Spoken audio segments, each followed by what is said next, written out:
नमस्कार मित्रों, नारायण हरि स्वागत है आज एक बार फिर से आपका अपने YouTube चैनल राधा नारायण जी 2.2 में। और मैं आपका अपना ज्योतिष मित्र आचार्य नारायण द्विवेदी और चर्चा करेंगे आज एक बार फिर से आपके कुंडली सीखने के क्रम में एक नए वीडियो पर।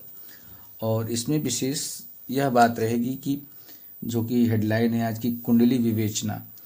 कुंडली विवेचना में तमाम ज्योतिषी जल्दबाजी करते हैं और कुंडली का सही निष्कर्ष नहीं निकल पाता। जातक परेशान होता है कि क्योंकि कुंडली में तमाम ग्रह अच्छी स्थिति में होते हैं, उसके बावजूद भी उनके जो फल होते हैं वो उनके प्रतिकूल होते हैं, अनुकूल वे नहीं हो पाते हैं।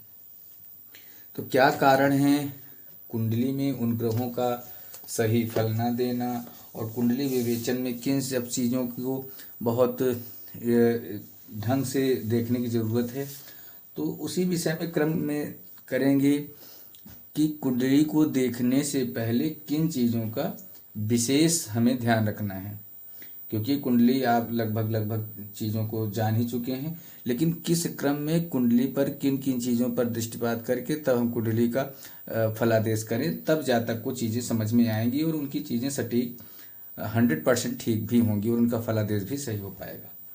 तो कुंडली विवेचन में सबसे पहले कुंडली को इस तरह से समझ लेना चाहिए कि मान लीजिए ये आपका चक्र है। देखिए यहाँ पे मैं रफली सब चीज़ों को समझा रहा हूँ और बिना विलंब किए हुए वीडियो को शुरू कर रहे हैं।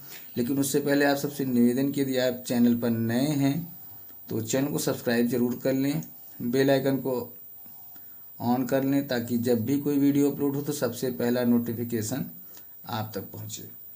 ये मान लीजिए आपकी जन्म कुंडली का चक्र है, और चक्र में सबसे पहली बात जो है कि मान लीजिए ये देखना जरूरी होता है। सबसे पहला पॉइंट मैं यहाँ लिख भी देता हूँ। सबसे पहला पॉइंट है देखने की जरूरत कि कौन सा ग्रह किस भाव में बैठा है, कौन सा ग्रह किस भाव में बैठा है, यह देखना बहुत ही ज़्यादा ज़रूरत होती है। किस भाव में है, यह सबसे पहला पॉइंट और बहुत ही इम्पोर्टेंट विषय है। मान लीजिए कोई भी ग्रह है, ये पहला भाव, दूसरा, तीसरा, चौथा, पांचवा, छठवां, सातवां, आठवां, 9, 10, 11, 12। अब मान लीजिए कौन सा ग्रह किस भाव में बैठा है, ये सबसे ज़्यादा ज़रूरी है। दूसरी चीज़ ज़रूरत है कि ग्रह किन किन भावों का स्वामी है। कई कई ग्रह जो होते हैं वो 2 भाव के स्वामी होते हैं। जैसे बृहस्पति है तो वो 2 राशियों का स्वामी होता है, मीन का भी होता है और धनु का भी होता है। तो वह कहाँ पे बैठा है और किन किन भावों का वह स्वामी है, यह भी जरूरी देखना है। तो ग्रह किन भाव का स्वामी है ये भी देखना है, स्वामी है, यह भी चीज़ें ज़रूरी हैं। दूसरी चीज़, ग्रह की जो वह कारकत्व क्या है, उसका कारक क्या है, वह मारक है कि बाधक है, यह भी देखना जरूरी है। और उसका कारकत्व में क्या प्रबलता है वह भी देखनी बहुत जरूरी है। ग्रह का कारकत्व, ठीक है। उसके बाद उस ग्रह का बल, उस ग्रह का बल देखना है, कितना बल है, कितने डिग्री वाइज वह बली है या निर्बल है, उसके विषय में चर्चा करनी है। उसके बाद देखना है महादशा, अंतरदशा, प्रत्यंतर दशा,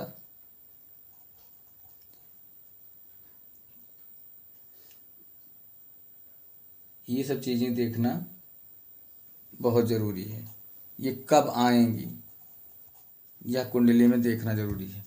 और चीज़ें मैं बोलता चल रहा हूँ उसको आप ध्यान से सुने, वीडियो पर बने रहें। देखिए वीडियो जब आपको नहीं समझ में आएगा तो आप 1-2 बार ज़रूर देख लीजिएगा। वीडियो हालांकि आज कुछ लंबा ज़रूर होगा, तो धैर्यपूर्वक आप वीडियो को सुनें और देखें और समझें। साथ ही एक पेन कॉपी लेकर के बैठें। और यदि आप अपनी कुंडली को समझना चाहें तो आप अपनी ही कुंडली देख करके लेकर के बैठें, तो चीज़ें आपको आराम से समझ में आती जाएंगी। आप अपनी ही कुंडली को खोल लीजिए, देख लीजिए। और तो उसमें आपको चीज़ें समझ में आती जाएंगी। अब अगली चीज़ देखना है कि जन्मकालिक स्थिति में ग्रहों का गोचर, जो आपका लग्न चार्ट है उसको देखना है, उस समय जो गोचर है वह देखना जरूरी रहेगा कि उस समय ग्रहों की स्थिति क्या थी, और उस पर, और दूसरी चीज़ ग्रहों पर पड़ने वाली दृष्टियाँ, उसके ऊपर जो ग्रहों का गोचर उस पर किसकी दृष्टि, कौन से ग्रह की दृष्टि किस घर पे पड़ रही, किस भाव में पड़ रही, किस ग्रह पे पड़ रही है, ये देखना बहुत ज़रूरी है। तीसरी चीज़ उसके राशिस की स्थिति व बल। अच्छा, राशिस क्या, जैसे मान लीजिए 25, ये चौथा घर, और चौथे घर में यहाँ लिखा है, ये चौथी राशि होगी। चौथी राशि क्या है, चौथी राशि हो गई कर्क। अब ये राशिस कौन होगा, अब मान लीजिए यहाँ कोई ग्रह है, बुध लिखा है, ये बुध है। अब बुध ग्रह का जो राशिस होगा वो कौन होगा, कर्क का स्वामी अर्थात चंद्रमा। बुध का जो राशिस होगा वह चंद्रमा होगा। अब इसको ये देखना है कि उस राशिस की क्या स्थिति है और बल क्या है, वो चंद्रमा कहाँ स्थिति है और कितने डिग्री में बैठा है।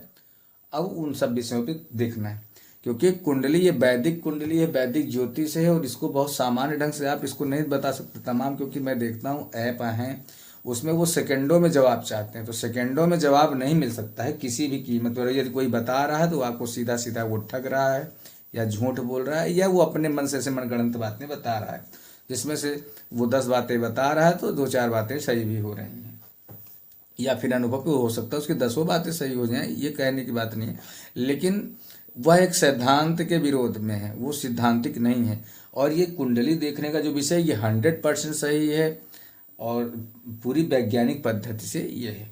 अब देख लेते हैं। अब लेकिन इसके पहले भी, इतना तो आप देख ही लेंगे, लेकिन उसके पहले अगर आपको निष्कर्ष पे पर पहुंचने से पहले आपको कुंडलियों के और भी दस्तावेजों को सुनिश्चित करना पड़ेगा, जैसे कि जन्म कुंडली, जिसको कहते हैं आप लग्न चार्ट, हाँ जन्म कुंडली हो गई, फिर आपकी चंद्र कुंडली भी हो गई। उसमें जैसे किसी को कहते हैं ना खोडस वर्गीय, तो पूरे वो जो 16 जो वर्ग हैं वो सभी, हाँ वो सभी आपको ज़रूरत पड़ेगी कुंडली को बिल्कुल विस्तृत ढंग से देखने के लिए। हाँ, भाव कुंडली, नवमांश कुंडली और दशांश सप्तांश, जैसे व्यवसाय को देखना है, संतान के लिए देखना है, तो वो सब चीज़ों को बहुत ही विधिवत ढंग से आपको पढ़ना होगा। वर्ष कुंडली यदि आपको मिली हो, उपलब्ध हो या बना पाए हो तो वो भी आपको ठीक रहेगा, ताकि आप उस वर्ष में वर्ष का फलादेश कर पाएँ। अब एक चीज़ और, ज्योतिष को कई बातें इसमें नोट करना चाहिए। कई बातें कौन कौन सी नोट करना चाहिए ज्योतिषियों के लिए, कि सभी ग्रहों और भावों के अंशात्मक स्थिति, ग्रह का बल और उसकी दृष्टि, नक्षत्रों की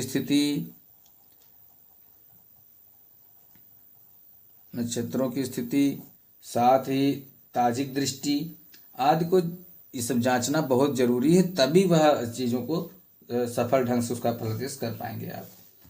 दूसरी चीज, वर्तमान दशा, वर्तमान में कौन सी दशा चल रही है, वर्तमान की महादशा, प्रत्यंतर और अंतरदशा, प्रत्यंतर दशा, वो जो भी हैं वो सभी पर आपको दृष्टिपात जरूर करना है। और कुंडली के अवलोकन के समय गोचर में ग्रहों की स्थिति, गोचर वर्तमान में ग्रहों की क्या स्थिति है, उस कुंडली पर भी, उस पर भी आपको ध्यान देना है। ये तो बात हो गई प्रारंभिक चीज़ों की। अब दूसरी बात होगी कि भाव की विवेचना। अब एक पॉइंट आता है भावों की विवेचना।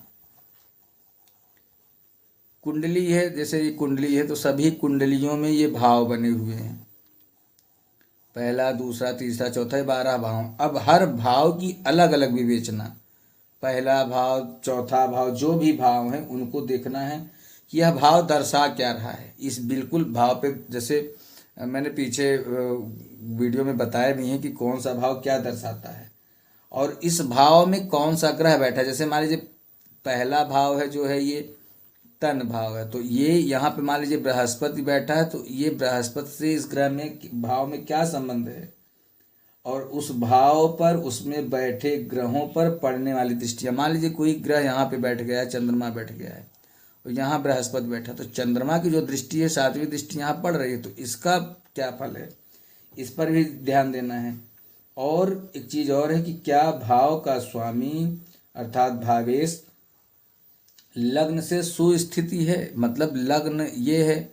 अब कोई भी भाव देखना है तो वहाँ से जैसे तमाम वहाँ पे सिद्धांत दिए गए हैं पीछे में, तो उन सिद्धांतों के आधार पर वह भाव वहाँ पर स्थिति है, वह अनुकूल उसमें बैठा ग्रह आपको फल देगा कि नहीं देगा। तो ये सारी चीज़ें आपको देखने की जरूरत है। अब इसके बाद यह देखिए कि भाव का स्वामी कहाँ है। मान लीजिए यह चौथा भाव है, इस भाव का स्वामी चौथा भाव कर्क, कर्क का स्वामी मान लीजिए चंद्रमा यहाँ बैठ गया सप्तमे में, तो कहाँ बैठा है ये भी देखना है। और साथ ही स्वामी कौन सी राशि में है। अब ये इस भाव, जैसे हमने चौथे भाव की, इस भाव का जो स्वामी है, स्वामी कौन है, चंद्रमा। चंद्रमा यहाँ बैठा है और कौन से भाव में बैठा है, ये सप्तम भाव में बैठा है, यह भी देखना है। और फिर वहाँ के संबंधों को विवेचना उसके अनुसार आपको करनी पड़ेगी। दूसरी चीज़, जो स्वामी है, ये चंद्रमा जो है भाव का जो स्वामी है, इस पर पड़ने वाली दृष्टियाँ क्या हैं, क्या ये शुभ हैं या अशुभ हैं। कोई भी ग्रह मान लीजिए कुंडली में बैठा है, हाँ, तो कोई भी ग्रह बैठा है तो उसकी दृष्टियाँ यहाँ पर, जैसे बृहस्पति है तो इस पर बृहस्पति की दृष्टि यहाँ पड़ रही है, तो क्या वो शुभ है कि अशुभ है, वह भी आपको देखना पड़ेगा। और ये जो चंद्रमा है, ये चौथे भाव का जो स्वामी है, भले हम चौथे भाव का विश्लेषण करें, चौथे भाव के ग्रह का विश्लेषण करें, सुखेश का विश्लेषण करें, लेकिन चौथे भाव के स्वामी को देखना बहुत ही जरूरी है। और इस चौथे भाव के जो स्वामी हैं, इसकी युति किन ग्रहों से, यहाँ पे मान लीजिए कोई अन्य ग्रह भी तो नहीं साथ में बैठा, मान लीजिए शुक्र ही बैठ गया हो, उसकी क्या स्थिति है, या उच्च में है, उच्च का भी देखना जरूरी है, नीच का देखना जरूरी है कि यह नीच में है कि उच्च में है, या सम है या मित्र राशि में है, ये सब आपको देखना बहुत जरूरी पड़ेगा। ये कुंडली को देखने के लिए बहुत जरूरी रहेगा। अब उसके बाद यदि कुंडली में ग्रह अस्त है या ग्रह युद्ध में है या ग्रह युद्ध में पराजित है या निर्बली है, ये भी बातें देखने के लिए बहुत जरूरी रहेंगी। अब अगला पॉइंट बनता है कि भाव का कारक ग्रह कौन है। जिस भाव का आप विवेचन कर रहे हैं, भाव का उसका कारक, वह कारक है कि मारक है। भाव का कारक ग्रह, भाव का कारक ग्रह देखना है। जैसे आप ये समझिए कि एक भाव के प्रारंभ में, एक जो ये प्रारंभ में जब हम किसी भाव को, मान लीजिए 10वां भाव, इसका भाव का जो प्रभाव है हम पढ़ रहे हैं, तो उसमें सभी तीनों चीज़ों, जैसे भाव, भावेश और भाव का कारक, ये तीनों चीज़ों को समझना बहुत जरूरी रहेगा, तभी आप उसका फलादेश कर पाएंगे। किसी भी कुंडली के सामान्य बल का आकलन करने के लिए लग्न, लग्नेश, राशिश और इन पर पड़ने वाली दृष्टियां, जैसे लग्न, ये लग्न हो गया, मान लीजिए यहाँ ये लग्न है, यहाँ पे मान लीजिए सूर्य है, ये पहला भाव है, लग्न हो गया। लग्नेश, अब एक है तो लग्नेश कौन होगा, एक है तो मंगल, मंगल लग्नेश हो गया। यहाँ एक नंबर संख्या लिखी, पहली राशि मेष राशि तो मंगल लग्नेश हो गए। साथ ही राशिश, ये जो राशि है यहाँ पे एक नंबर राशि, तो राशिश कौन होगा, मेष अर्थात मंगल, सूर्य का राशिश कौन होगा, मंगल होगा। और इन पर पड़ने वाली दृष्टियाँ, और इन पर कौन से ग्रह की दृष्टि पड़े, कहीं पे कोई ग्रह बैठा हो इस भाव 12वें भाव में कहीं पे भी और उस पर दृष्टि पड़ रही हो वह, और साथ में इस यहाँ पर यदि कोई अन्य कोई ग्रह बैठा हो, जिस भाव की बात करें लग्न की, और या चाहे ये हो कहीं पे भी हो, तो उस भाव के साथ बैठी हुई युति, उस पर भी, उस युति पर भी ध्यान देना जरूरी रहेगा। अब कभी कभी एक जातक के सामान्य जीवन और सौभाग्य को कई चीज़ों से जाना जा सकता है। जैसे एक चीज़ हो गया लग्नेश से,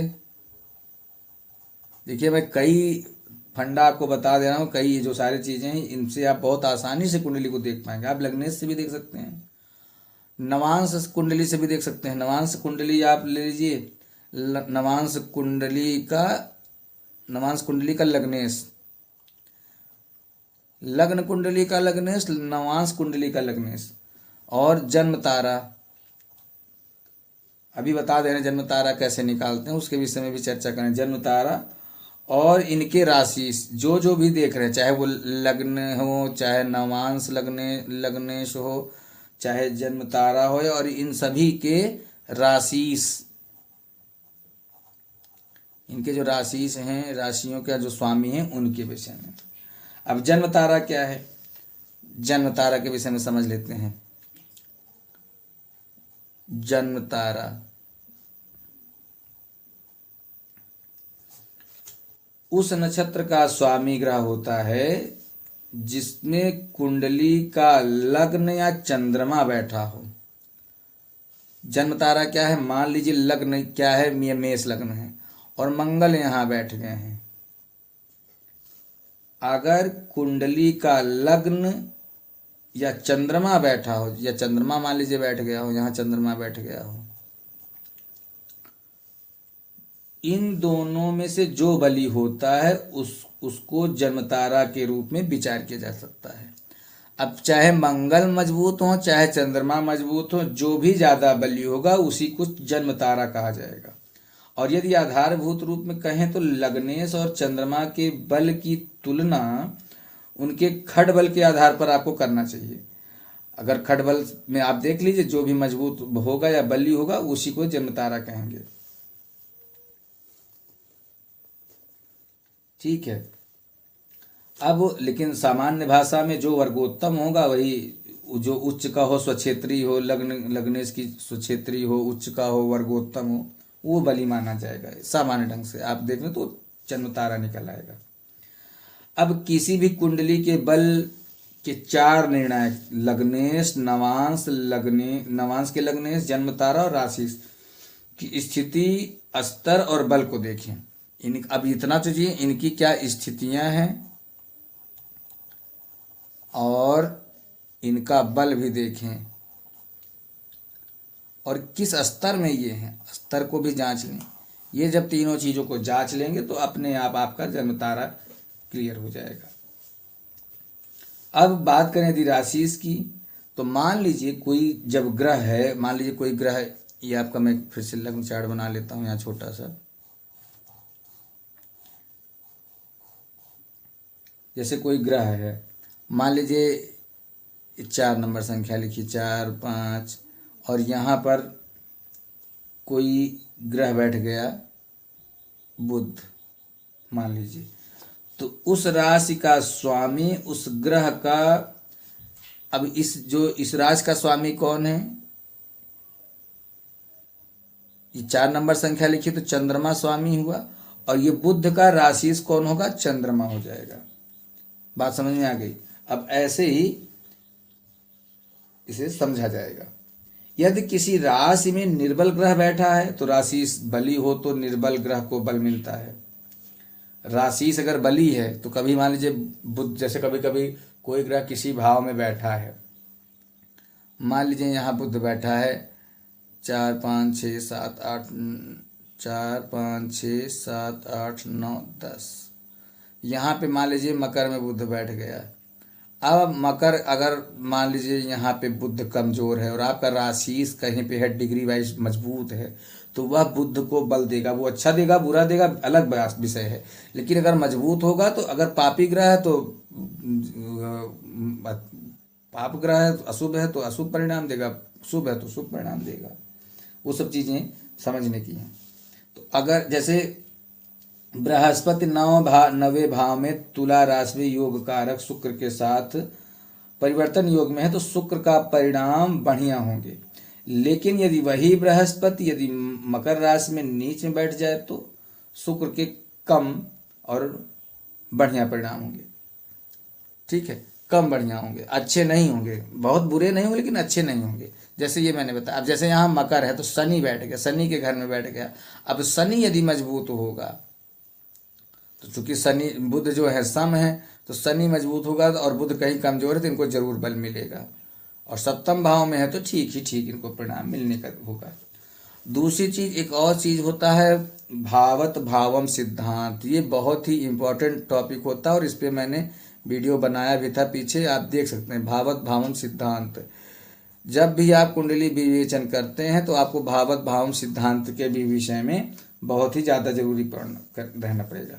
भावत भावम सिद्धांत का अर्थ है कि कोई भी भाव, जैसे कोई भी भाव है, लग्न से जितना दूर है उस भाव से उतनी ही दूरी का भाव भी पहले भाव जैसा कार्य करता है।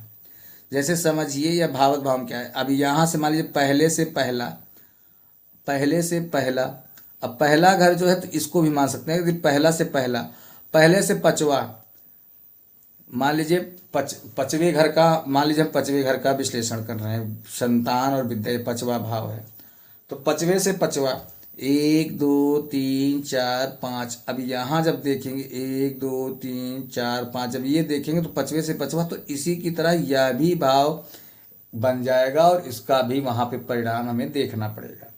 ये है भावत भावम सिद्धांत। जैसे वैवाहिक जीवन के विषय में देख रहे हैं तो 7वें से 7वां देखिए, 1 2 3 4 5 6, 7वें से 7वां हो गया।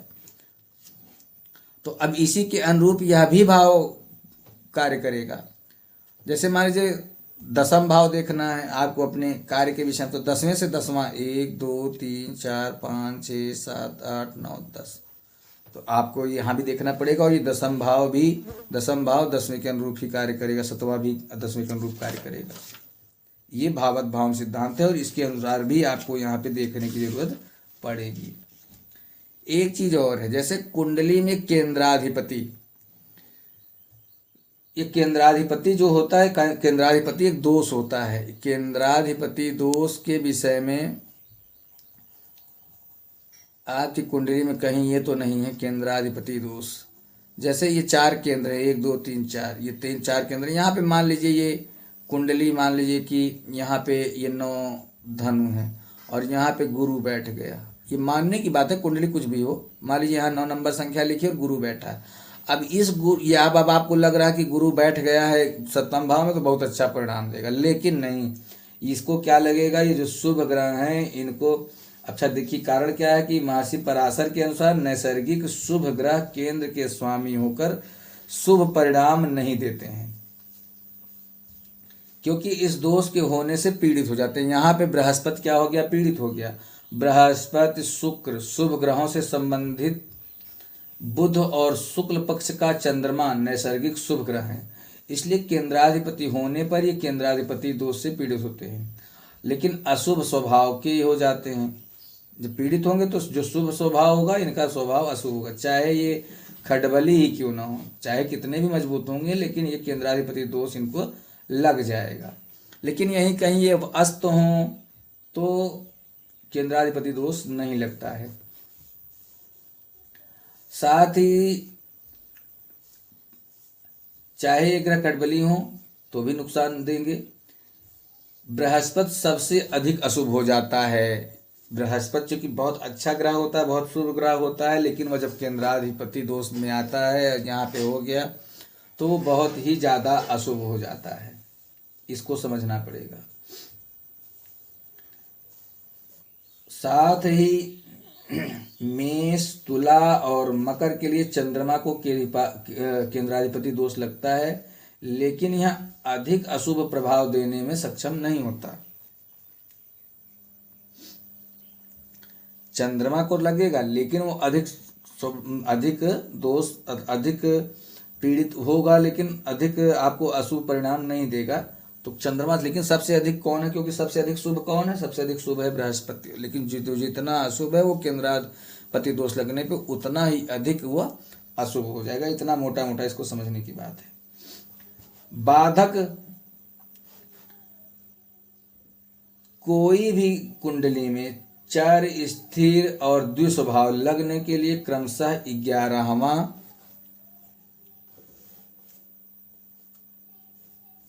9वां और 7वां भाव बाधक स्थान है। अगर चर, स्थिर और द्विस्वभाव, लग्न के लिए अगर लग्न आपकी चर है, द्विस्वभाव है, तो आपके लिए ये जो भाव है 11, 9, 11 और 9वां और 7वां भाव क्या होगा, ये बाधक हो जाएंगे। और इसके स्वामी को बाधकाधिपति या बाधकेश के नाम से भी जाना जाता है। किसी भी भाव में यह स्थान बाधक स्थान या अवरोध भाव कहे जाएंगे।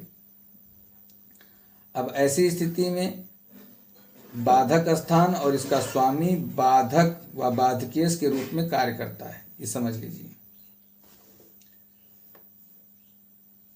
वृषभ, सिंह और कुंभ लग्न के लिए क्रमशः योग कारक शनि, मंगल, शुक्र बाधकेश रूप में कार्य करते हैं। अगर आपकी कुंडली वृषभ, सिंह और कुंभ लग्न की कुंडली है तो वहां पर भले योग कारक शनि हो, योग कारक मंगल हो, योग कारक शुक्र हो, तो ये बाधकेश हो जाएंगे। ठीक है। तीसरे भाव में, छठवें भाव में, 10वें भाव में, 11वें भाव में, 5वें भाव में या 9वें भाव में अगर बाधकेश बैठा है तो वो प्रभावहीन हो जाएगा। तीसरा, 5वां, 6वां, 9वां, 10वां और 11वां, इसमें अगर बाधकेश बैठा है तो वो प्रभावहीन हो जाएगा। 12वां भाव ही एक ऐसा भाव जिसमें बैठा बाधकेश अच्छे परिणाम देता। अगर बाधकेश कहीं व्यय भाव में यहाँ बैठ गया बाधकेश बाधकाधिपति, तो वह आपको परिणाम अच्छे देगा, बुरे परिणाम नहीं देगा।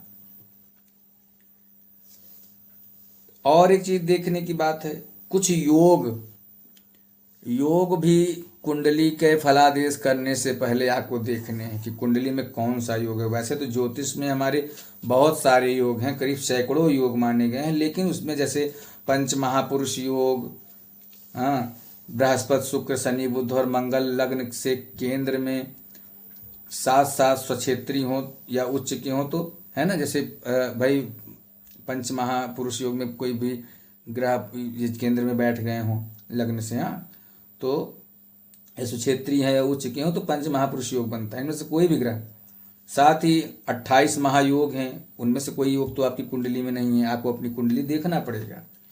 राजयोग, विपरीत राजयोग, नीच भंग राजयोग, गज केसरी, तमाम योगों के विषय में मैंने पीछे चर्चा वीडियो में की है। ये सब कहीं योग आपकी कुंडली में है कि नहीं है, इन सबको भी आपको देखना चाहिए। साथ ही कौन सा ग्रह पीड़ित है, कौन सा ग्रह अशुभ है। एक भाव या भावेश बल प्राप्त करता है और सुरक्षित होता है जब उसका स्वामी उच्च का होता है, स्वगृही होता है, या फिर भाव को दृष्ट करता है, या स्वामी उसका वर्गोत्तम हो, या कोई शुभ ग्रह साथ में हो, या शुभ ग्रह भी दृष्ट करता हो, 5वें और 9वें भाव में स्वामियों से संबंधित हो। तो ऐसी कुंडली, ये सब विस्तृत भाव को देखने के बाद ही आप कुंडली का विवेचन करें, तभी आपकी कुंडली सफल मानी जाएगी। और आशा करता हूं कि चीज़ें आपको समझ में आई होंगी। अगर नहीं समझ में आई तो आप वीडियो को 1 बार, 2 बार, 3 बार देखिए, अपने आप चीज़ें आपको लगभग समझ में आ जाएंगी। तो ये सब जब आप देखेंगे तो कुंडली में आप 100% किसी भी व्यक्ति का फलादेश करने में सफल होंगे। ठीक है। और जब तक आप इन सब चीज़ों को नहीं देखेंगे तो कुंडली का फलादेश आप समुचित रूप से नहीं कर पाएंगे। वहाँ पे कहीं ना कहीं आपका जो जातक है, जिसके विषय में आप कुंडली देख रहे हैं, उनका फलादेश आप नहीं कर पाएंगे। और जब फलादेश आप नहीं कर पाएंगे तो कहीं ना कहीं वहाँ पे चीज़ें बिगड़ेंगी। तो एक बार फिर से समझ लेते हैं क्या क्या देखना है आपको।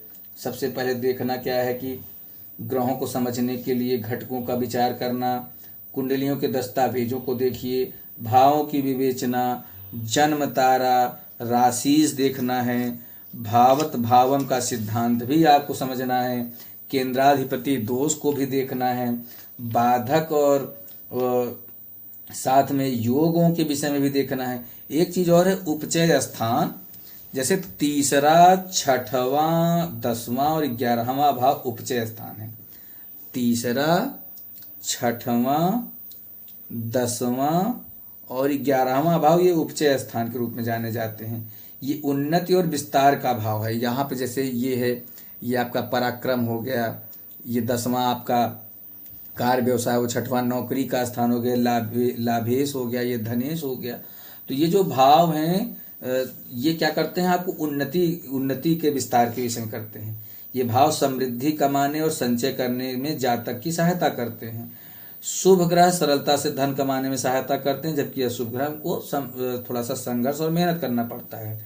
और साथ ही इन भाव में बैठे ग्रह के नक्षत्रों के स्वामियों की विशेषताओं के अनुसार धन कमाने के आचरणों और तरीकों के विषय में भी आप उनको निर्धारित कर सकते हैं। क्या एक बार फिर समझ लीजिए, इन ग्रहों के भाव में बैठे ग्रह, अगर कोई ग्रह मान लीजिए यहाँ पे बैठ गया, कोई ग्रह शुक्र बैठ गया, तो इस 10वें भाव में बैठा शुक्र, ये किस नक्षत्र है, इसका नक्षत्र क्या है और इस नक्षत्र के स्वामी की जो विशेषता है, उस विशेषता के अनुसार ही धन कमाने के आचरण को वह प्राप्त करेगा, वैसे क्षेत्रों से कार्य करेगा, वहाँ लाभ प्राप्त करेगा।